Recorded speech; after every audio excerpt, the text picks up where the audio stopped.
네, 안녕하세요. 미래지구방위대 오늘도 힘차게 문을 열어봤습니다. 저는 지구방위대 에이전트 김자림이고요. 오늘도 두 분의 전문가님과 함께합니다. 먼저 제 옆에 계신 타이탄 파트너스 문서진 대표님 모셨습니다. 안녕하세요. 네, 안녕하세요. 네, 안녕하세요. 네. 네, 전문가님 오늘 방송 전부터 오늘 내내 계속 좀 바쁘셨던 것 같아요. 맞습니다. 예, 바빴습니다. 오늘 또 시장도 정말 폭발했고, 예, 그래서 그것도 분석하고 뭐 이런다고 또 라이브 방송도 하고 해서 좀 많이 바빴습니다.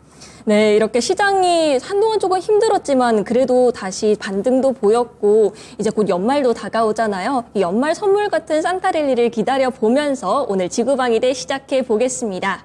네, 지지난주에 전문가님과 이 미국채 10년물 공략을 해봤는데 저번 중계 때 살펴봤을 때 이제 미국채 10년물 순위권 5위 안에 들어와 있었습니다.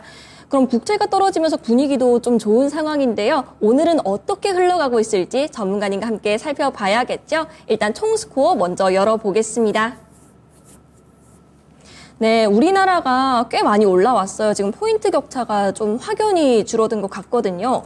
그러면 이제 국가별 거래 종목 탑5 살펴보면서 이 격차를 어떻게 더 확실히 줄일 수 있을지 그리고 어떻게 이길 수 있을지 전문가님과 차트 보면서 얘기 나눠보겠습니다.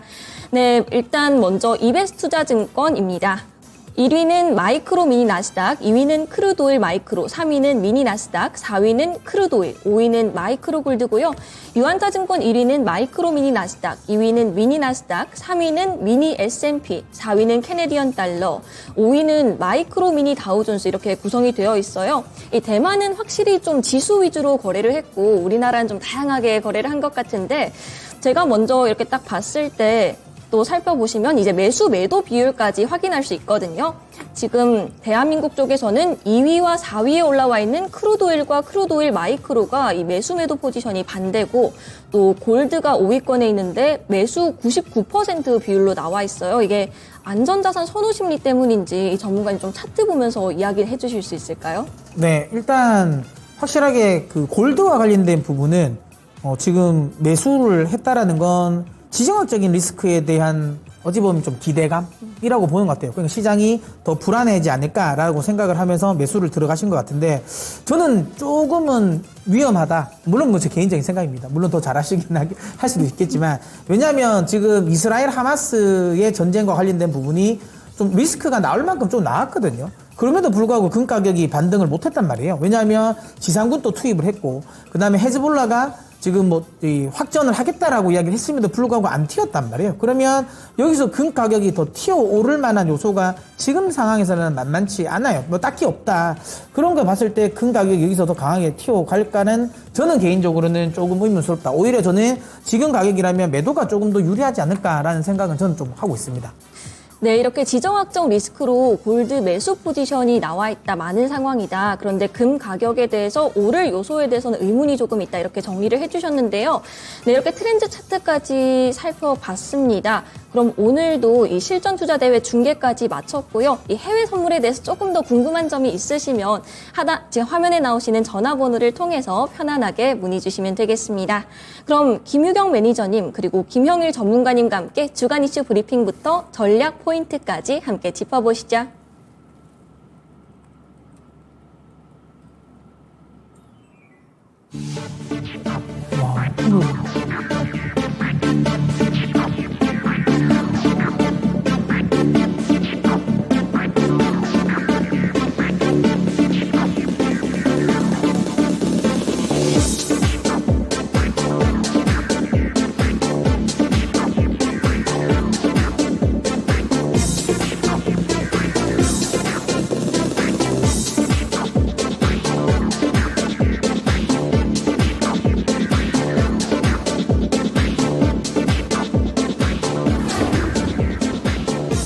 안녕하세요. 이베스트 투자증권 글로벌 상품영업팀 김유경입니다.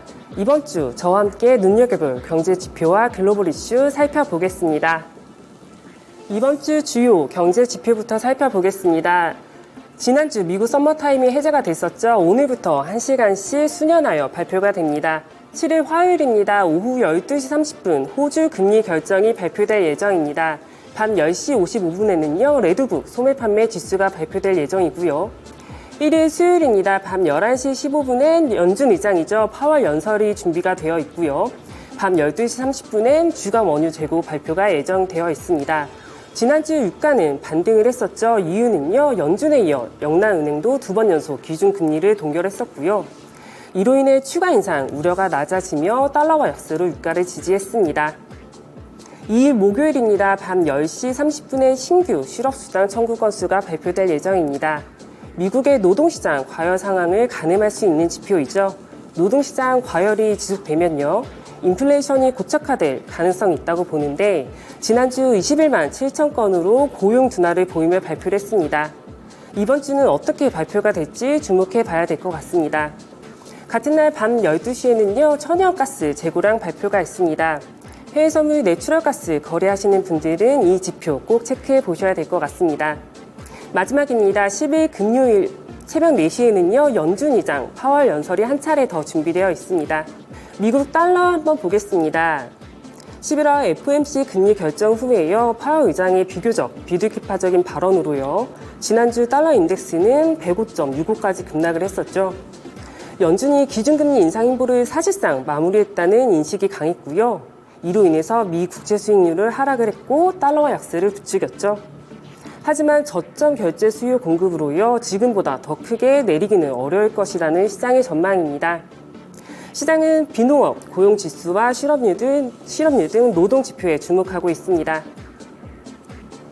미국 주식 한번 살펴보겠습니다. AMD입니다. 내년 AI 반도체 판매가 낙관적인 전망으로요, 지난주 수요일 약 9% 이상 급등했고요. AMD는 AI 모델을 위한 고출력 장치이죠. GPU를 제작할 수 있는 몇 안 되는 회사 중에 하나입니다. AI와 데이터 센터 사업에 집중할 예정이라고 발표를 했고요. 내년 GPU 매출은 20억 달러를 넘어설 전망입니다. 모건 스탠리는 AI 관련 기대 매출 규모로요, 투자 의견을 매수로 유지했습니다. 미국 주식은 해당 종목 매수로요, 해당 종목의 상승에만 투자가 가능한데요. 이베스트 투자증권 개별 주식 옵션을 통해서는요, 풋옵션 매수를 통해서 주식의 상승은 물론 주식의 하락에도 투자가 가능합니다. 저 비교적 레버리지 효과로 소액으로도 투자가 가능하니까요, 이 점 참고해 보시면 좋을 것 같습니다. 제가 앞서 설명드렸던 국제 유가나 미국 달러는 해외 선물로도 투자가 가능합니다. 해외 선물이나 개별 주식 옵션 거래가 궁금하다 하시는 분들은 저희 이베스트 투자증권 글로벌 상품 영업팀으로 전화 부탁드립니다. 이제까지 이베스트 투자증권 글로벌 상품 영업팀 김유경이었습니다. 감사합니다.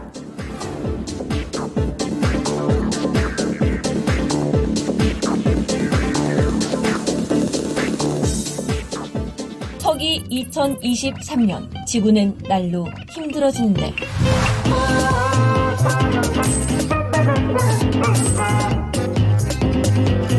세상을 바꾸고 싶은 두 남자의 치열한 투자 전략이 시작됩니다.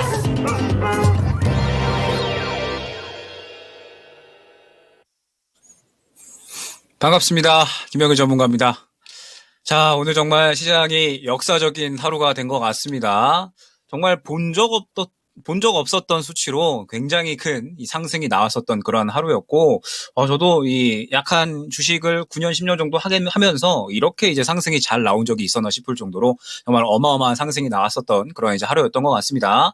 어찌됐든 여러분들께서는 이러한 상승을 계속해서 기다려 오셨을 거고, 그리고 그러한 상승이 나온 만큼 지금 현재 이 시장에서 또 이제 이 훈풍을 즐기고, 그러면서 이 훈풍을 또 우리가 극대화할 수 있는 전략이 또 굉장히 중요해진 시점 같아요. 그래서 이제 11월 달에 또 전략을 우리가 어떻게 꾸려 나갈지, 그리고 또 이번 주 전략은 또 어떻게 꾸려 나갈지 한번 이야기를 해보도록 하겠습니다.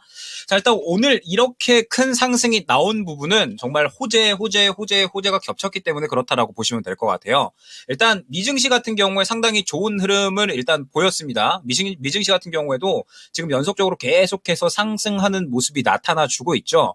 일단 지금 이제 미증시 같은 경우에 고용지표가 이번에 조금 둔화되는 움직임이 나왔어요. 그런데 이 고용지표가 둔화되었다라고 하는 건 이제 연준이 긴축을 더 이상 강하게 하지 않을 수 있다라는 이런 이제 명분이 되기 때문에 고용지표가 둔화되어서 나왔다라는 점, 그 다음에 지금 10년물 국채금리가 계속적으로 하락을 하고 있다라는 점, 우리 시장도 그렇고, 그 다음에 추가적으로 미증시도 그렇고, 이 국채금리가 결국에는 이 시장 하락의 가장 큰 원인이었거든요. 그런데 국채금리가 지금 어느 정도 이제 하락을 해주고 있다 보니까, 이 부분이 어느 정도로 이제 이 시장에 호재로 작용을 했다라고 보시면 될 것 같습니다.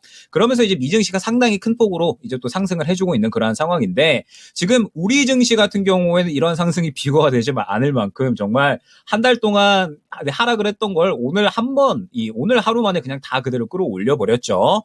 역시나 오늘의 또 이 가장 큰 호재다라고 하면 공매도 금지에 대한 부분인 것 같습니다. 오늘 이 주말간에 공매도 금지가 이제 급작스럽게 이루어지게 됐잖아요. 그러면서 공매도 금지가 된다라고 했을 때 쇼커버 물량이 또 시장에 생겨날 수밖에 없습니다.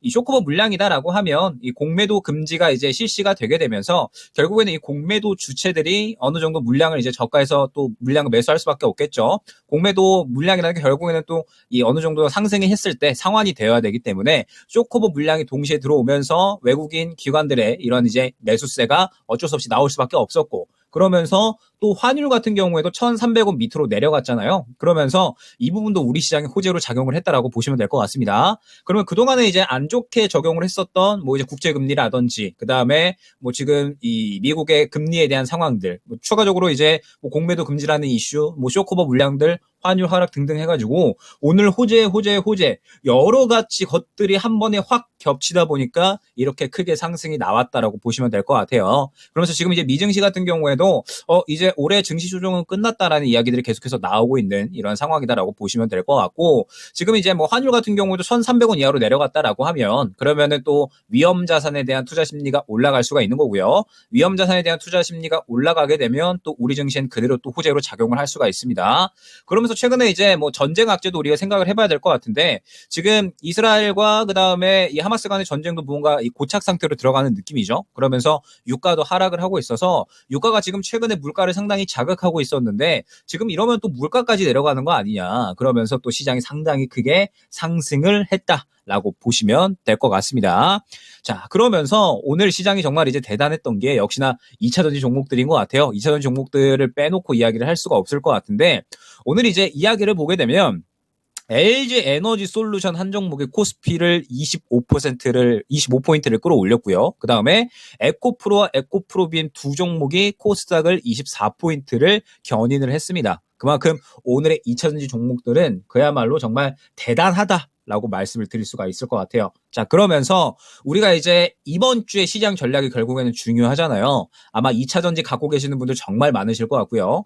2차전지 갖고 계시는 분들이 또 이제 앞으로 어떻게 대응을 해야 될지, 그러면서 이번 11월 달에 시장이 좋다라고 하면 아무래도 이 수익을 좀 많이 챙겨 나가야 되잖아요. 그래서 이제 이 부분에 대해서 우리가 한번 또 생각을 해보면서 어떻게 또 이제 수익을 극대화할 수 있을까, 요거를 일단 생각을 해봐야 될 것 같습니다. 일단 지금 오늘 같은 경우에도 미증시가 그렇게 큰 폭으로 상승이 나오고 있지는 않아요. 아무래도 이제 슬슬 저항권에 부딪힐 만한 구간이라서 오늘 같은 경우는 그렇게 크게 상승은 나오지 않고 보합권에 머물러 있는 상황입니다. 다만 지금 현재 우리나라 증시 같은 경우에는 워낙에 상승폭이 크게 올라왔기 때문에 다음 매물 구간, 다음 저항 구간까지는 충분히 상승이 나올 수 있지 않을까라고 생각이 되고 있어요. 그러면서 역시나 이제 2차전지 종목들에 대해서 지금 현재 상황을 봤을 때 저는 항상 2차전지 종목들에서 말씀을 드릴 때 수급이 굉장히 좀 중요하다라는 이야기를 많이 들었었거든요. 수급이 들어오는 구간이 결국에는 눈에 보여야지 본격적으로 상승을 할 수 있을 것이다 라는 이야기를 상당히 많이 드렸었는데, 결국 흐름을 봤을 때 지금 현재 2차전지 종목들이 수급이 일제히 다 들어와 줬습니다.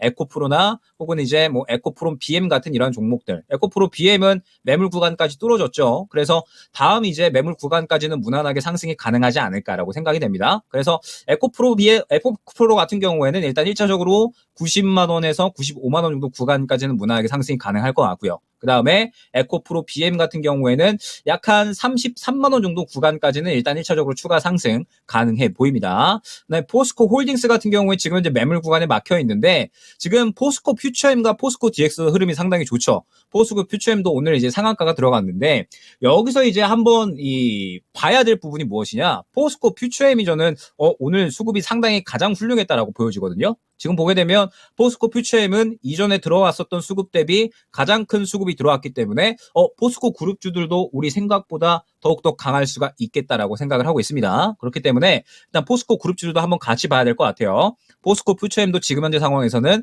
40만 원 구간까지는 1차적으로 무난하게 상승이 가능해 보이고요. 포스코 DX는 더군다나 매물 구간이 없는 상황이죠. 지금 이전 고점 구간을 또 돌파할까 말까 이러한 그림을 오늘 만들어내고 끝냈기 때문에 돌파 가능성도 상당히 높아졌다라고 보고 있습니다. 그렇기 때문에 일단 지금 현재 상황에서 이번 주에 2차 전지 추가 상승 가능성은 저는 충분히 나올 수가 있다라고 보고 있어요. 자, 그러면서 역시나 2차 전지가 지금 이렇게 시장에서 강력한 모습을 보여주고 있잖아요. 그러면서 우리 시장을 또 끌고 가지고 있는 상황이기 때문에 우리가 비단 2차 전지만 잡을 수 있는 건 아닐 겁니다. 2차 전지가 끌고 가면서 일단 2차 전지 소부장 쪽들도 살아날 수 있는 그림 당연히 기대를 해볼 수가 있겠죠. 그 다음에 지금 시장 종목들 봤을 때 개별주들도 흐름 좋은 종목들 상당히 많이 있습니다. 우리가 예전에 이제 시장 흐름을 한번 생각을 해보면 예전에 시장 흐름이 결국에는 이제 이 상승이 나오는 구간을 보게 됐을 때 2차 전지가 막 끌고 가주면서 다른 종목군들도 함께 끌고 가주는 그림이 나왔거든요. 그래서 지금 현재 상황 같은 경우에 2차 전지가 과연 다른 종목들도 같이 끌고 가줄 수 있을 것인지 요거를 한번 봐야 될 것 같습니다. 다만 이제 우리가 여기에서 한 가지 정도만 딱 이제 우려해야 될 점이 무엇이냐. 지금 현재 시장 같은 경우에 코스닥이 막혀있는 구간이 있죠. 보게 되면 코스닥 구간 기준으로 약 850에서 860 구간, 그 다음에 코스피 기준으로 했을 때 약 2530 정도 구간에서 일단은 저항 라인이 확인이 됩니다. 그리고 다른 2차전지 종목들도 아까 말씀드렸던 1차 목표가 구간, 약 에코프로 기준 한 95만 원 정도 되겠죠. 이런 식으로 지금 2차전지 종목들도 일제히 다 어느 정도 매물 구간이 형성이 되어 있는 구간이에요. 그래서 신규 매수를 하셨거나 혹은 이제 어느 정도 추가 매수를 하셨던 분들은 일단은 1차 저항 구간을 뚫어주는지 아니면은 뚫어주지 못하는지 요거를 보시면서 2차전지 종목들 한번 보시면 좋을 것 같습니다. 그러면서 어찌됐든 시장이 이렇게 큰 폭의 상승이 나와줬으니까 우리가 또 기대를 해볼 수가 있는 부분이 역시나 시장의 유동성이 확보가 되는 부분일 겁니다. 유동성이 확보가 된다라고 하면 결국에는 또 이제 시장의 순환이 돌게 되면서 우리가 잡을 수 있는 종목들 분명하게 많아질 수가 있는 거거든요. 그렇기 때문에 뭐 이번 주 같은 경우에는 주도주 개별주 할 것 없이 모두 즐겨도 좋은 한 주가 아닐까 라고 생각이 됩니다. 자, 그러면 결국에는 이제 우리가 이 종목들을 어떻게 잡아야 될지 이게 이제 가장 중요하겠죠. 말씀드렸듯이 2차전지 종목군들 오늘 흐름 아주 좋습니다. 수급 밀어주는 흐름에 있기 때문에 2차전지 종목들 중에 지금 이 종목들은 추가 상승을 어느 정도 지켜봐도 될 것 같죠. 다만 오늘 매수하지 못하신 분들은 보유자의 영역으로 지켜보는 흐름이 필요하다라는 점, 상한가로 다 들어갔기 때문에. 그러면서 2차전지를 못 사서 아쉽다 라고 하시는 분들은 혹시나 같이 수급이 들어가는 2차전지 소부장 쪽들 어떤 종목이 있는지 한번 보시면 좋을 것 같고, 그 다음에 상대적으로 주목이 많이 안 되고 있지만 오늘 SK 하이닉스 같은 경우에도 신고가를 썼습니다. 오늘 반도체 종목들도 뭐 주성 엔지니어링이나 뭐 HPSP, 그 다음에 뭐 하나마이크론 이러한 종목들 일제히 다 상승이 나와줬거든요. 그렇기 때문에 지금 현재 상황에서 반도체 종목들도 추가 상승이 나올 수가 있겠구나. 이러한 부분들을 한번 생각을 해주시면 좋을 것 같습니다. 그러면서 시장의 흐름을 반드시 확인을 하셔야 된다라는 점. 지금 미증시 같은 경우에도 보게 되면 어느 정도 좀 상방이 슬슬 이제 막힐 만한 구간이에요.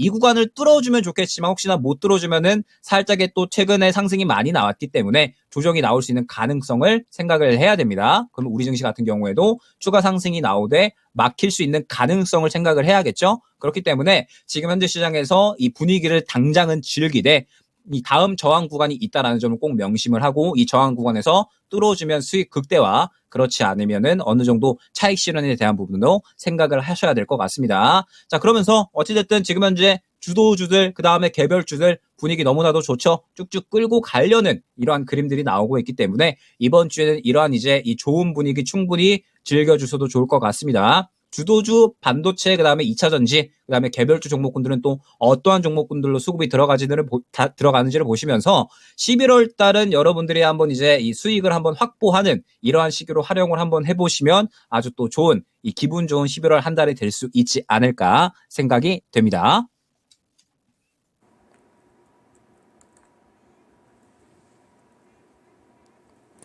네, 이번 한 주도 이렇게 다양한 이슈들이 우리를 기다리고 있는 만큼 지구방위 대학 끝까지 함께 해주시기 바랍니다.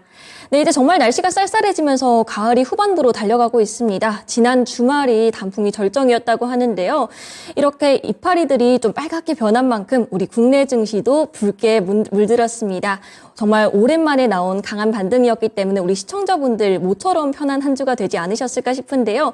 이렇게 시장에 대한 기대감이 더 커진 만큼 우리도 더 수익을 극대화할 수 있도록 지구방이 되는 오늘도 공격 준비를 단단히 해왔습니다. 네, 먼저 국내 주식 쪽 살펴보겠습니다. 네, 문서진 전문가님 이제 반지남이라고 해서 반도체를 지키는 남자잖아요. 오늘도 제가 방송 전에 살짝 들었는데 반도체 종목 가져오셨다고요? 네, 맞습니다. 원래는 제가 이제 그러니까 올 상반기까지만 하더라도 제가 2차 전지, 그다음 반도체에서 배반의 시대라고 했거든요. 그래서 이제 최근에는 이제 2차 전지가 다시 이제 조금 꺾였다가 지금 올라왔는데 2차 전지는 또 워낙 많은 분들이 커버를 하시더라고요.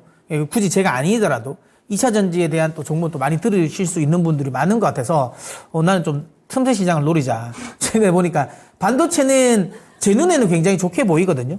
그리고 실제로 제가 지난주부터 해서 계속 반도체, 그러니까 첫 번째 반도체, 두 번째도 반도체, 세 번째는 제가 이제 LS를 가지고 오면서 약간 2차 전지 쪽을 한번 변화구 주고 지금 다시 좀 직구로 다시 반도체를 가지고 나왔는데 아무튼 그때도 계속 말씀드렸지만 반도체 업황이 개선되는 게 눈에 보이게 확실하거든요. 그러면 이건 좀 물론 지금은 2차 전지에 가려서 안 보일 수도 있어요. 하지만 반도체도 꼭 포트에 한번 편입시켜 주셨으면 좋겠다는 생각에 제가 계속 반도체를 이 말씀을 드리고 있고 그래서 이제 반지 원정대 한번 떠나보자. 예, 반도체 한번 지켜보려고 반도체를 계속 강조하고 있습니다. 네, 그럼 이 반지 원정대 오늘은 어떤 종목을 특히 공격해보면 좋을까요? 네, 오늘은 하나 머티리얼즈입니다. 네, 하나 머티리얼즈 하면은 딱 식각 부품 쪽으로 알고 있는데 어떤 제품을 정확하게 생산하는지 좀 알 수 있을까요? 네, 일단 식각 공정에 들어가는 이제 실리콘 링을 생산을 하는 회사이고요. 여기 이거 그림을 보면 이게 이제 실리콘 포커스 링이라는 겁니다. 이게 이제 뭐냐면 그 식각을 하려면 웨이퍼를 이제 식각 장비에 넣어야 되지 않겠습니까? 근데 식각을 하려면 식각액으로 이제 산으로 녹이기도 하고, 그다음 플라즈마를 이제 뭐 주입을 해서 또 구멍도 뚫기도 합니다. 그러면 이렇게 어쨌든 녹잖아요. 웨이퍼가 어쨌든 뭐 이렇게 녹게 되면 그냥 이 안에 예를 들어 식각 장비 안에 넣어버리면 이 웨이퍼가 식각이 되는 과정에서 이게 녹으면서 이렇게 흔들릴 수도 있거든요. 그 다음에 또 식각 장비에 또 이 마모도도 좀 높아질 수도 있어요. 그렇기 때문에 그걸 막는 겁니다. 그러니까 웨이퍼가 시각 과정에서 흔들리지 않고, 그 다음에 이제 시각 장비에 대한 또 이제 마모도를 또 줄이기 위해서 여기 이제 실리콘 포커스 링을 이제 끼워서 시각을 하는 거고요. 그렇다면 결국은 이제 시각이 많아야 되겠죠. 시각 공정이 많아야 되고. 국내에서 이제 시각 공정이 가장 많은 건 물론 뭐 D램도 많이 합니다. 근데 낸드가 훨씬 시각을 많이 해요. 왜냐하면 낸드 같은 경우는 우리가 흔히 말하는 뭐 낸드 뭐 단수를 올릴 이야기를 할 때 지금은 이제 오히려 레거시가 됐긴 했는데 128단 뭐 이건 진짜 옛날 거거든요. 요즘에는 이게 삼성 같은 경우는 이제 300단 이야기가 나오고 있거든요. 그 다음에 뭐 V10이라고 해서 400단까지도 뭐 하려고 합니다. 그만큼 단수가 높아지면 그걸 뚫어야 할 쉽게 말하면 이 공간이 더 깊어지잖아요. 더 길어지고 그러면 거기에 들어간 식각액도 더 많아질 거고 플라즈마 광량도 훨씬 더 많아질 거예요. 그러면 이 식각 환경 자체가 더 혹독해질 것이고 그렇게 되면 이 포커스 링 같은 경우도 소모품이거든요. 만모가 그러면 빨리 되겠죠. 그러면 훨씬 더 빨리 교체가 될 거기 때문에 뭐 괜찮지 않을까. 지금 현재 분위기가 낸드 쪽은 또 회복되는 뭐 상황이고 뭐 그렇거든요. 예, 그래서 그러면 이 식각 과정에서 웨이퍼를 잡아주는 실리콘 링을 만든다고 하셨고 특히 낸드 쪽에서 많이 사용된다고 하셨잖아요. 그럼 사실 식각이 딱 낸드 식각이 딱 전공정에서만 사용이 되는 게 아니라 HBM 쪽에 이 TSV 공정 쪽에서도 사용이 되잖아요. 맞아요. 그럼 이 식각 작업 이쪽에서도 조금 하나 머티리얼즈 사용될 수 있을까요? 뭐 아까도 말씀드린 것처럼 식각의 공정이 범위가 넓어지고 있습니다. 말씀하신 것처럼 원래는 낸드 쪽, D램 쪽에 일부 들어갔다가 거기에만 집중했다가 최근에 이게 또 HBM 수혜주로도 각광을 받고 있어요. 그게 TSV 이제 후공정 쪽에서 HBM을 할 때 거기도 맨날 식각 공정이 나오거든요. 똑같습니다. 그러니까 낸드도 물론 낸드의 스택 과정과는 좀 다르긴 하지만 어쨌든 구멍을 뚫어서 연결하는 건 똑같아요. 예, 그런 부분은 좀 비슷한 부분이라서 결국 식각 공정이 하나 더 들어가는 거죠. 원래는 D램 같은 경우는 전공정 쪽에서 끝내는데 이게 후공정으로 넘어오는 과정에서 또 한 번 더 식각이 들어가니까 당연히 이제 양은 더 많아지겠죠. 그런 것들을 또 수혜라고 생각하면 될 것 같아요. 그럼 이렇게 HBM 관련주로도 좀 엮일 수 있다라고 말씀하셨는데 방금 말씀드렸다시피 낸드 쪽에서 가장 많이 쓰인다고 했잖아요. 그럼 네. 낸드 업황은 앞으로 좀 어떻게 될까요? 네, 이걸 제가 이제 표를 보면서 말씀드리고 싶은데 이게 이제 어쨌든 낸드의 기본이 되면 삼성전자가 낸드의 기본이긴 합니다. 그래서 삼성전자의 낸드 가동률을 봐야 되는데 여기 표를 보시는 것처럼 이제 가동률이 올해 4분기 이 감산을 하잖아요. 그러니까 이 감산이 올해 마지막입니다. 그래서 올해 4분기를 기점으로 해서 이제 내년부터는 조금씩 회복이 된다라고 보시면 되고요. 그리고 가동률 자체가 회복되는 것도 회복되는 건데 이제 가동률을 회복시키는 과정에서 이 믹스 개선 효과가 나와요. 이게 뭐냐면 기존에 아까 계속 말씀드린 것처럼 옛날 거, 그러니까 레거시, 그러니까 128단은 계속 감산을 할 거예요. 근데 이거를 이제 최근에 이제 나오는 나중에 내년이면 300단 또 이제 할 거니까. 그러니까 똑같은 물량은 똑같이 출하가 되겠지만 예전에는 이제 이 128단 거 돈 안 되는 거는 덜 하고 돈 되는 300단 정도, 200단 이상 거를 더 많이 뽑을 거예요. 그러면 전체적인 출하량 자체가 동일한 출하량이 나온다 하더라도 ASP 마진율은 좀 더 높아지거든요. 뭐 이런 것들 같은 경우도 뭐 어쨌든 전체적으로 분위기는 좋아진다. 그리고 아까 제가 말씀드렸잖아요. 단수가 높아지는 게 많아질수록 실리콘 포커스링 사용, 이게 소모가 빨라진다. 그럼 훨씬 더 많이 빨리 소모가 되니까 훨씬 더 매출은 좀 늘어날 수밖에 없겠다라고 생각이 듭니다. 또 뭐 이렇게 믹스 효과나 마진율 관련해서 이 낸드 업황이 점차 개선될 것이다 이렇게 말씀을 해주셨는데 이 식각 부품 중에서 하나머티리얼스는 비포마켓 쪽에 속하잖아요. 네네. 그런데 이 반도체 업황이 좋아졌을 때 왜 비포마켓이 애프터마켓보다 조금 더 수혜를 받을 수 있는지 이유가 있을까요? 그래도 어려운 질문 하시네요. 이게 그 쉽게 설명드리면 우리가 자동차 부품이랑 비슷한데 그러니까 자동차 부품 중에서도 우리가 순정이 있고 그 다음에 이게, 그러니까, 순정과, 이거 제가 이거 정확한 용어를 모르겠습니다. 그러니까, 벌크 상품이라 해야 되나요? 그러니까 순정은 아닌데, 순정과 호환되는 제품들이 있거든요. 그러니까, 말씀하신 것처럼 비포마켓이 순정 제품이라고 보시면 되고요. 그 다음에 애프터마켓, 반도체 애프터마켓이 아까 말한 이 교환할 수 있는 요런 호환 제품이라고 생각하시면 되는데, 왜 이게 반도체 업황이 초입구에 좋냐면, 그 비포마켓은 검사를 많이 해야 돼요. 일단 기본적으로 장비 업체에 납품을 하는데 장비 업체에만 납품을 허가받으면 인증받으면 안 돼요. 그거를 또 반도체 완성 업체에게도 허가를 받아야 돼요. 그러니까 이게 인증하는 과정이 까다롭죠. 근데 중요한 건 반도체가 제일 처음에 업황을 개선하고 특히 반도체 첫 라인 투입을 할 때는 수율이 굉장히 중요해요.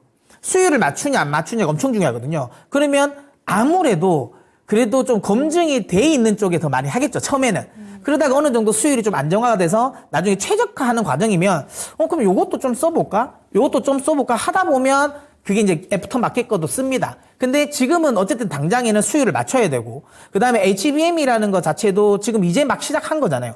그런데 이게, 어느 정도 호환성은 있다고 하지만 검증이 아무래도 덜 된 거를 쓰지는 않을 거거든요. 그렇기 때문에 초입구, 지금 현재 이 반도체 업황의 회복의 초입구에는 비포 마켓이 훨씬 더 유리하죠. 근데 이야기한 것처럼 지금 하나머티리얼은 비포 마켓이거든요. 그러니까 도쿄 일렉트론에 납품을 하고 그래서 이제 이 삼성전자나 SK 하이닉스의 검사를 인증까지 딱 받고 나서 들어갑니다. 그래서 확실하게 이 기술 진입 장벽이 굉장히 높아요. 네, 그럼 업황 개선 초입부에서는 수혜를 크게 받을 수 있다라고 하시는데 그러면 이제 업황까지 살펴봤으니까 실적은 어떻게 될지 좀 궁금해요. 실적 전망은 어떻게 보세요? 네, 그래도 저희가 또 한 달 가까이 했잖아요. 네. 호흡이 좀 맞는 것 같습니다. 확실하게 한결 좀, 편합니다. 제가 좀 편해졌네요. 그래서 많이 질문을 이렇게 많이 해주시니까, 혼자 막 이렇게 끌고 갔던 느낌인데, 지금 한 달 만에, 좋습니다. 좋습니다. 편해졌네요. 자, 실적 한번 보겠습니다. 자, 일단 실적을 보면 올해는 안 좋아요. 이거는 뭐 반도체 업황이 다 그렇습니다. 반도체 업황은 다 그렇고 안 좋습니다. 안 좋은데 결국에는 주식이라는 건 선반영이잖아요. 우리 흔히 말 킹반영. 그러니까 앞으로 지금은 안 좋은 건 아닌데 미래에는 좋을까 안 좋을까요? 그리고 지금 현재 반도체를 매수하시는 분들 같은 경우는 관심 있는 분들은 올해를 생각하는 게 아니잖아요. 내년 그리고 앞서 이야기한 것처럼 HBM이잖아요. 그러니까 HBM이 잘 되냐 안 되냐를 이제 보는 건데 결국에는 내년에는 그 회복이 됩니다. 낸드 쪽에 대한 회복이 되기 때문에 지금 영업이익률, 그 매출의 둔화가 화끈하게 개선되면서 정상화가 되는 거고요. 그 다음에 2025년에는 다시 한번 또 점프업 할 수 있는 분위기라서 그리고 지금 안 좋은 거 감안해도 지금 밸류적으로는 또 그렇게 나쁘진 않아요. 괜찮아서 한번 접근을 가능하지 않을까 이렇게 생각을 합니다. 실적이 내년에 회복이 되면서 이제 좀 접근이 가능하다 이렇게 말씀을 해주셨는데 이때 사실 저는 식각 부품하면은 이 종목 중에 TCK가 좀 생각이 나긴 하거든요. 원래 이쪽 시장에서 좀 되게 그럼 공고한 위치였던 것 같은데 하나머티리얼스가 어떻게 여기서 점유율을 좀 높여갈 수 있나요? 네. 아니, 근데 공부 되게 열심히 하시고 오셨네요. 질문이, 근데 이게 개인 투자자분들이 확실하게 궁금해 하실 것 같아요. 그러니까 TCK랑 하나머티리얼즈가 경쟁 관계가 맞습니다. 아까 방금 이야기한 것처럼 실리콘 카바이드 링, 여기에 대한 경쟁 관계인데, 원래 앞전에는 TCK가 이거 독점이었어요. 독점이었는데 이게 소송에서 졌습니다. 그래서 독점 구조가 깨져버렸어요. 그 틈을 이제 하나마이크론이 치고 들어온 거죠. 그러면서 점유율이 확 벌어진 거고, 원래 독점을 하면 아무래도 사람들이 그런 거죠. 그러니까 이 전방 업체들 입장에서는 솔벤더를 그렇게 원하진 않아요. 가격 협상력이 떨어지잖아요. 여기서밖에 못 사면 아무래도 이쪽에서 달라는 대로 다 줘야 되잖아요. 그게 우리 흔히 말하는 슈퍼얼이지 않습니까? 슈퍼얼을 전방 업체들은 안 좋아합니다. 그런데 이제 어쨌든 하나머티리얼즈가 이 특허가 깨지면서 하나머티리얼즈 이걸 내놓으니까 아무래도 가격 협상 차원에서, 그러니까 그래도 불구하고 TCK가 성능이 좋으니까 이것만 쓰면 가격 협상력이 안 되잖아요. 너 안 쓰면 나 이거 쓸래? 라고 해서 그런 식으로 점유율이 좀 커졌다라고 보시면 되고, 그 다음에 근데 이제 물론 TCK가 이번에 또 특허 소송 한다고 하긴 했어요. 하지만 하나머티리얼즈가 물론 특허 소송 또 엄청 오래 걸립니다. 그걸 가봐야 하는 거고. 어쨌든 이런 분위기는 안 꺾일 것 같다라는 생각이 듭니다. 그래서 계속 그 경쟁 관계는 너무 신경 안 쓰셔도 될 것 같아요. 그냥 하나마이크론은 주력으로 하는 데가 달라요. 도쿄 일렉트론이고, 그 다음에 지금 TCK는 램리서치가 주력이에요. 근데 어쨌든 두 개가 납품되는 회사가 달라요. 일단 그 도쿄 일렉트론 같은 경우는 삼성전자의 좀 주력이고, 램리서치는 SK하이닉스가 주력이니까 사실 좀 약간 이 업종 분도도 겹치지는 않아요. 삼성전자는 그러니까 SK하이닉스에 납품하는 업체가 그러니까 솔벤더만 아니라면 그냥 자기들은 잘 안 쓰려고 해요. 그래서 그런 거 감안하면 크게 문제는 되지 않을 것 같다, 이렇게 생각이 듭니다. 그러면은 이렇게 기본적인 부분은 전문가님과 함께 살펴봤고, 이제 트렌드 차트를 이용해서 전략도 한번 짜보겠습니다. 하나머티리얼즈 오늘 4% 가까이 오르면서 52,100원에 장을 마감했습니다. 그럼 지금은 조금 더 지켜보는 게 좋을지, 아니면 바로 진입을 해도 좋을지. 근데 지금은 좀 기다리면 시장이 올라가는 시장일 것 같아요. 매크로적인 환경도 저는 괜찮을 것 같고, 산타랠리가 올 것 같다. 그 산타라도 생각보다 좀 큰 선물을 가지고 올 수도 있다라고 저는 생각이 들거든요. 그 다음에 우리나라도 지금 이제 버프도 받았고, 공매도 금지라는 버프도 받았기 때문에 조금 더 흐름이 괜찮아서 저는 조금 더 적극적으로 매매를 하셔도 된다라고 보고, 지금 구간에서 저는 1차 매매 하셨으면 좋겠습니다. 1차 매매 하셨으면 좋겠고요.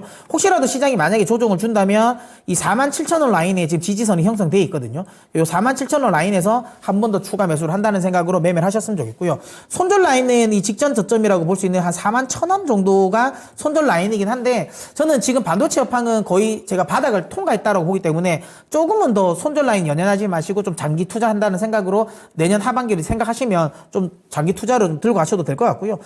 길게 봤을 때는 2022년 업황 수준까지 올라온다고 제가 말씀을 드렸으니까 목표가는 한 7만 원 정도로 설정하고 대응하시면 좋을 것 같습니다. 네, 목표가는 7만 원, 손절 라인은 41,000원으로 제시해드렸습니다. 이 하나머티리얼스도 그렇고 워낙 이번에 갑자기 시장 분위기가 바뀌었잖아요. 이 부분에 대해서 전문가님 인사이트 궁금하신 분들 많을 것 같은데, 그럼 이런 분들은 어디서 전문가님 만나볼 수 있을까요? 네, 저희 오늘 또 방송하기 전에 또 라이브를 하고 왔습니다. 네, 유튜브에서 캐시메이커, 문서진의 캐시메이커를 검색하시면 저희 또 채널에 오실 수 있으니까 또 추가적인 정보도 그쪽에서 많이 받아가실 수 있습니다. 네, 알겠습니다. 그럼 이제 해외 주식 쪽으로 바로 넘어가 보겠습니다. 어떤 행성 가져오셨나요? 네, 이것도 또 공교롭게도 또 반도체입니다. 네, 진짜 반지남이네요. 네, 이러다가 이제 반미남이 될 것 같기도 합니다. 반도체에 미친 남자가 될 것 같긴 한데, 어감이 별로라서 저는 계속 반지남으로 계속 가긴 하겠습니다. 일단, 네, 오늘 가지고 나온 건 퀄컴입니다. 퀄컴이면 얼마 전에 실적 발표가 있었잖아요. 이 스마트폰에 들어가는 AP칩을 좀 주력으로 생산하는 곳 같은데, 이 실적 발표 관해서 모바일 시장은 좀 어떻게 보세요? 맞습니다. 그러니까 퀄컴이라고 하면 뭐야 이거 좀 모바일 시장 AP칩 만드는 회사인데 요즘에 모바일 시장 그렇게 성장하지도 않는데 이걸 왜 가져 나왔나라고 하실 수도 있지만, 실적 발표 때도 컨콜에서 말을 했어요. 일단 기본적으로 그 모바일 시장이 이제 내년에는 조금 성장한다라는 거. 그러니까 모바일 시장의 회복에 대한 기대감도 있다라고 보시면 되고요. 그 다음에 지금 퀄컴이 좀 어쨌든 좀 주력으로 하려고 하는 게 온 디바이스 AI랑 그 다음에 자동차 전장 쪽이거든요. 특히 자동차 전장 쪽이 정말 발군입니다. 왜냐하면 우리가 흔히 자동차라고 하면 뭐 많은 메이커들 있잖아요. 근데 거기가 자율주행이나 이런 걸 하려면 뭐 AP칩 같은 것들, 그럼 뭐 자율주행 아니더라도 어쨌든 핵심으로 돌아가고 있는 이런 ች들 같은 경우가 뭐 칩을 만드는 설계하는 회사들이 많잖아요. 근데 테슬라를 제외하면 대부분 다 이 퀄컴 칩을 씁니다. 그러니까 테슬라 제외 다 퀄컴이라고 보시면 돼요. 그러니까 만약에 자율주행 관련 부분에 있어서의 지금 이 시장이 커지면 가장 수혜를 보는 게 퀄컴이에요. 물론 뭐 나중에는 뭐 구글이라든지 뭐 애플이라든지 이런 쪽도 뛰어들긴 하겠죠. 근데 지금 현재는 퀄컴이 거의 꽉 잡고 있습니다. 최근에는 또 벤츠도 지금 이제 퀄컴 걸 쓰거든요. 그런 걸 보면 테슬라를 제외해서 나머지를 거의 다 잡고 있다. 어마어마한 시장이다. 물론 아직까지는 이 자율주행이라는 시장 자체가 커지지 않죠. 근데 이게 결국에는 커질 시장이잖아요. 그런 것들을 보면 전장 쪽에서의 어쨌든 마켓 파워가 굉장하다. 이게 스마트폰도 그랬거든요. 원래 스마트폰이 그러니까 애플이 자기들 그간 자체 칩을 생산하기 전까지는 대부분 다 퀄컴이었어요. 그러니까 기본적으로 그걸 깔았거든요. 지금 그걸 지금 이 자동차 시장에서 똑같이 하고 있다라는 거, 그거 감안하면 또 퀄컴 또 어마어마한 성장이 또 기대된다라고 보시면 될 것 같아요. 네, 이렇게 신사업에 대한 기대감이 있다. 그리고 특히 자동차 부문에서 고성장세가 기대된다. 이렇게 말씀을 해주셨어요. 그럼 이렇게 신사업 쪽에는 전망이 밝고, 그러면 기존의 주력 사업이었던 모바일 시장에 대해서는 몇 가지 우려가 조금 저는 있긴 하거든요. 네.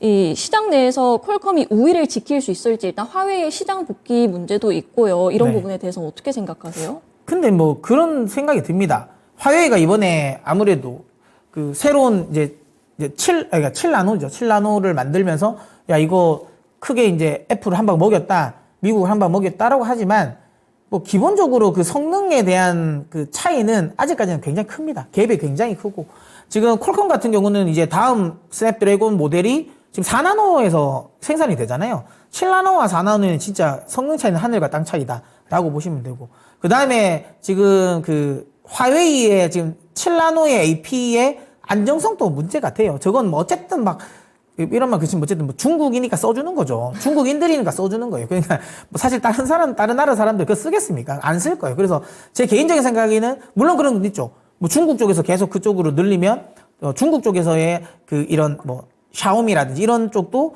화웨이 거 쓰지 않을까라고 생각할 수는 있죠. 뭐 그럴 수도 있다고 봅니다. 그럴 수도 있다고 보긴 하는데 그래도 어쨌든 당장에 개선되기는 어렵다. 왜냐하면 지금 화웨이가 물량도 딸릴 거예요. 자기들 거 들어오기도 쉽지 않다. 왜냐하면 7나노를 넘어가면 결국엔 EUV 공정을 해야지 되는데 지금 EUV 공정을 못하고 지금 DUV로 그냥 찍어내거든요. 그게 멀티 패터닝이라고 해가지고 원래 같으면 EUV면 한 번에 탁 찍으면 끝날 거를 이제 여러 번 찍는 거예요. 왜냐하면 그 DUV 같은 경우는 한 번 찍으면 너무 연해요. 그럼 이게 두 번 찍으면 조금 더 진해지겠죠. 세 번 찍으면 그거보다 좀 진해지겠잖아요. 네 번 찍으면 그거보다 더 진해져요. 그러니까 한 10번 찍는 거예요. EUV를 한 번 찍을 거 한 10번 찍어서 어떻게 해서 만드는 거거든요. 근데 그렇게 하면 효율이 안 나오잖아요. 그게 파는 족족 손해예요, 사실. 그러니까 이거는 그냥, 그러니까 중국 정부가 그냥 드라이브를 해주니까 하는 거지, 실질적으로 대량 생산은 쉽지 않다. 그리고 그게 그렇기 때문에 나머지 뭐 오포나 비보나 샤오미에 이게 많이 납품되지는 않을 것 같고, 결국에는 뭐 그쪽은 뭐 미디어텍이라든지 기존에 뭐 퀄컴가 쓸 것 같다라고 생각을 하고 있습니다. 그럼 이렇게 화웨이에 관해서는 이제 뭐 물량 같은 이슈 또 성능 같은 이슈로 큰 타격은 없을 것 같다라고 말씀을 해주셨는데 또 삼성전자에 대해서 점유율이 좀 하락할 수 있다고 하거든요. 맞아요. 그 부분에 대해서는 어떻게 생각하세요? 근데 그걸 뭐 퀄컴이 신경 쓸까요? 신경 별로 안 쓸 것 같은데요. 왜냐하면 물론 뭐 이렇게 하면 뭐 그렇죠. 물론 저는 삼성전자의 부흥을 바라는 사람이니까 반도체 반지남이니까 당연히 삼성전자가 망하면 안 되죠. 삼성전자가 잘 돼야지 모든 우리나라 반도체 소부장 관련 기업들이 다 잘 되는 거니까 긍정적으로 좋게 봅니다. 특히 이제 지금까지 엑시노트를 포기했었잖아요. 워낙 문제가 많아가지고. 근데 이제 어쨌든 다시 한번 야심차게 엑시노트를 지금 갤럭시 24에 내놓는다고 하잖아요. 그러면 이제 파운드리 쪽의 매출은 좀 나올 겁니다. 그게 제 생각이 그런 것 같아요.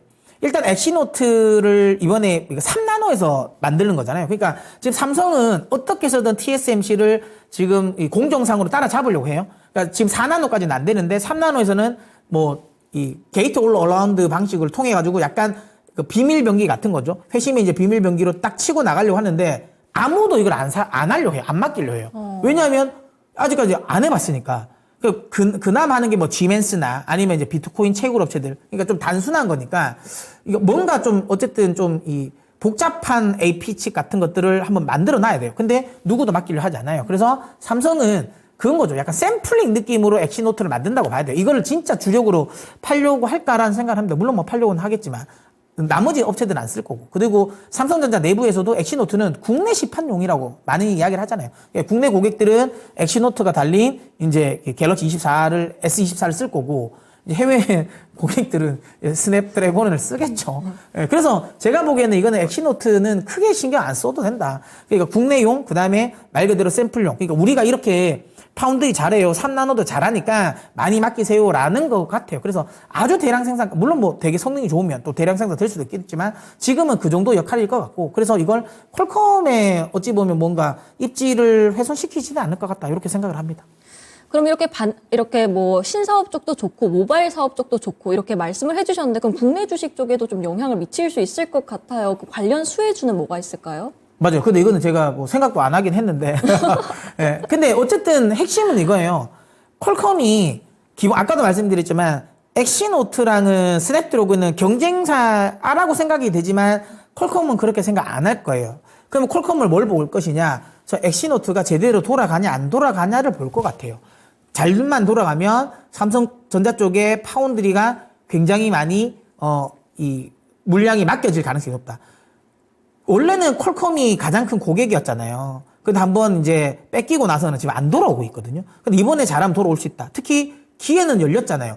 TSMC가 지금 병목 현상으로 해가지고 엄청나게 지금 이게 막히고 있잖아요. 이게 비유가 제가 맞는지는 모르겠는데 약간 맛집 옆에 그 식당이에요. 그러니까 똑같은 갈비집을 해요. 돼지갈비인데 여기가 엄청난 맛집인 거예요.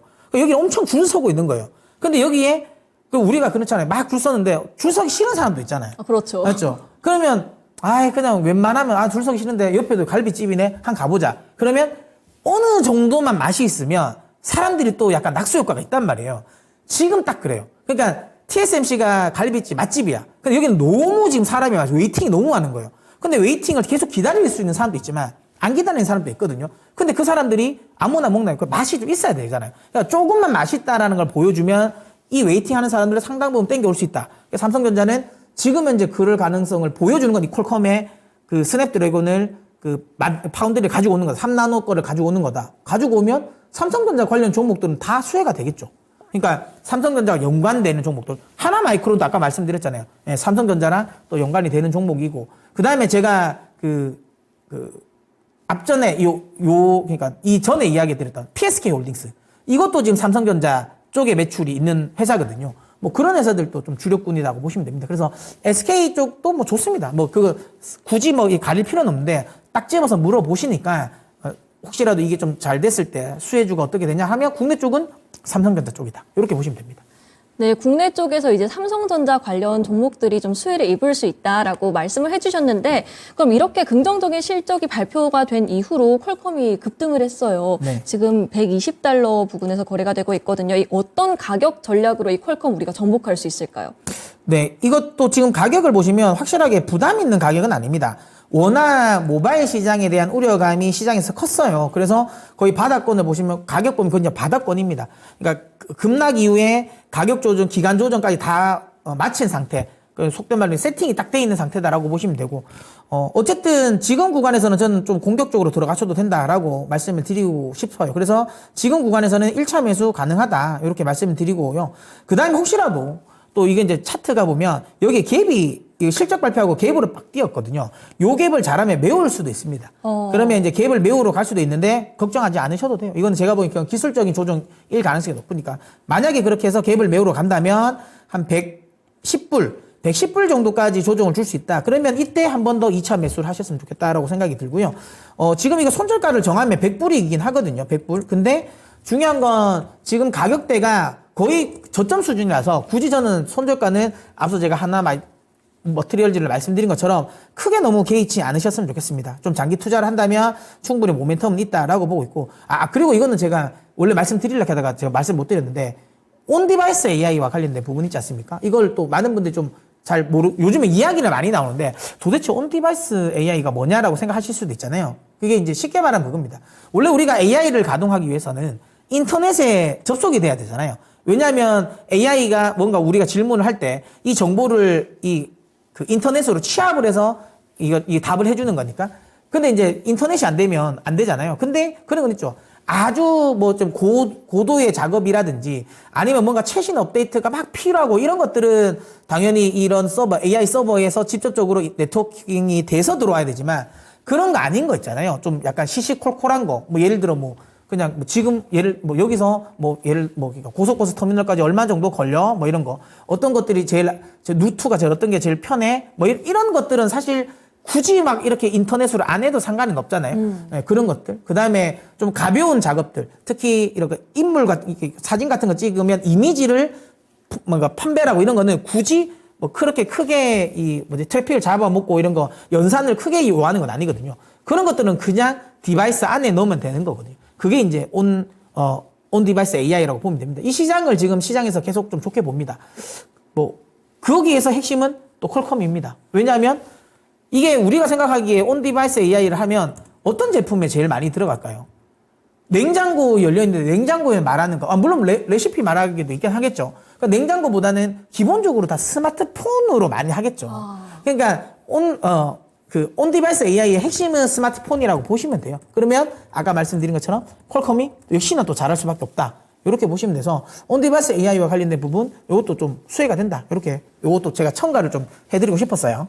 자, 네. 어쨌든 그렇게 일단 보고 그 다음에 이제 손절가는 그래서 저는 조금 더 길게 보셨으면 좋겠다라고 생각하고 목표가는 저는 좀 높게 잡으셔도 될 것 같아요. 이게 업황이 또 개선되는 분위기고 2022년의 흐름보다는 더 좋아질 가능성이 높다라고 봐서 저는 좀 높게 목표가 190만 원까지는 190불까지는 한번 노려보셔도 되지 않을까 그렇게 말씀드리도록 하겠습니다.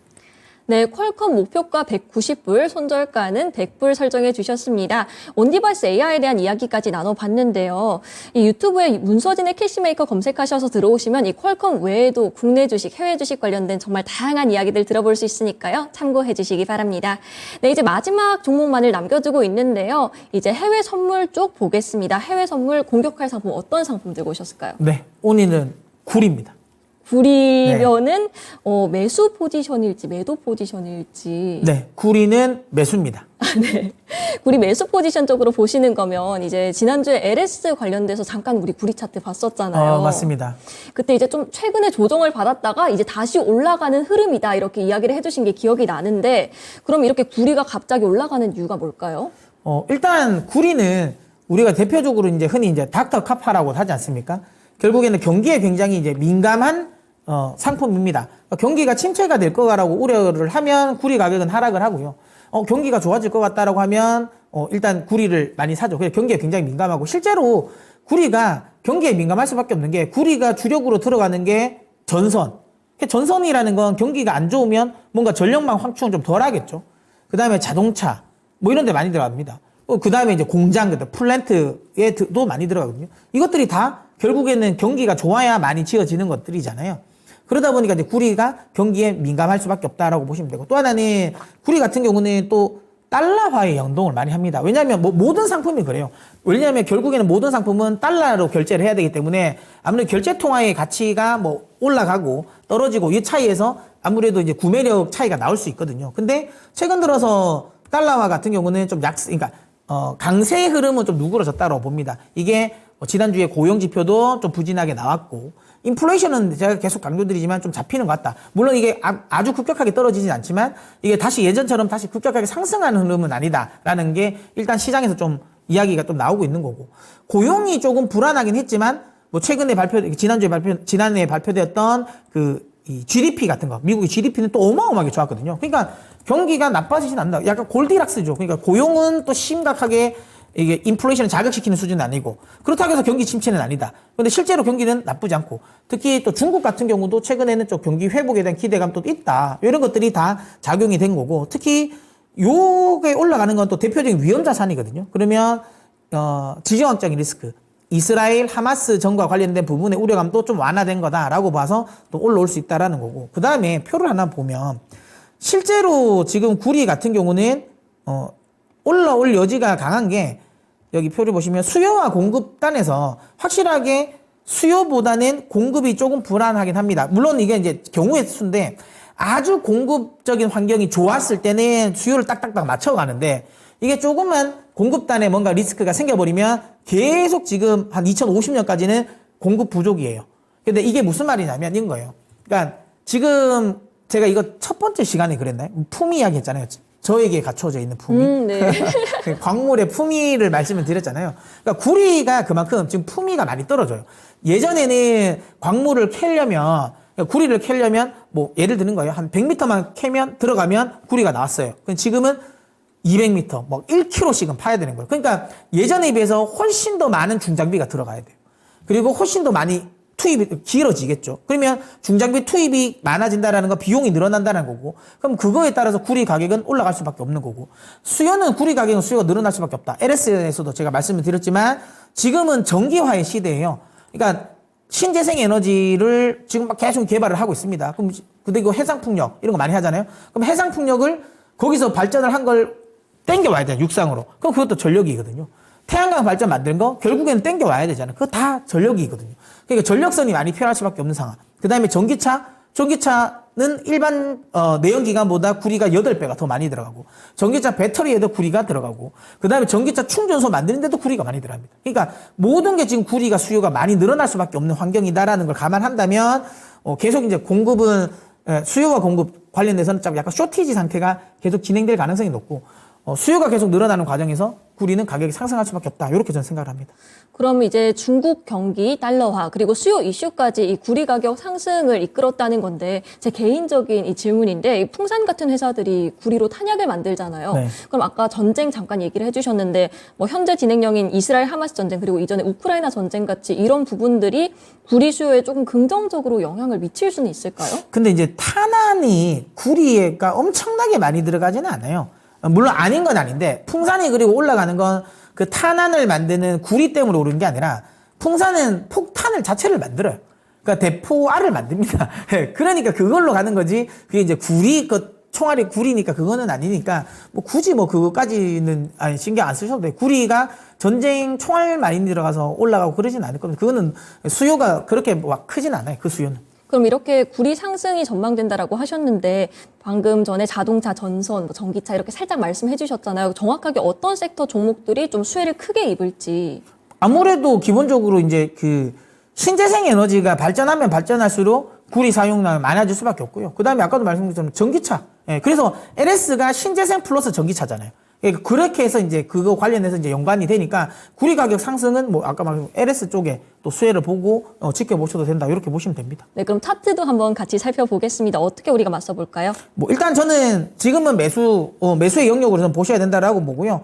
일단 기본적으로 이 4불까지의 흐름은 나온다. 일단 이까지는 기술적인 반등은 충분히 저는 노려볼 만하다라고 보고 있습니다. 뭐 추가적인 상승과 관련된 부분은 조금 더 상황은 보긴 해야 될 것 같습니다. 그러니까 일단 이 직전 2월달 고점까지는 올라갈 수 있을지는 중국 경기에 달렸을 것 같고요.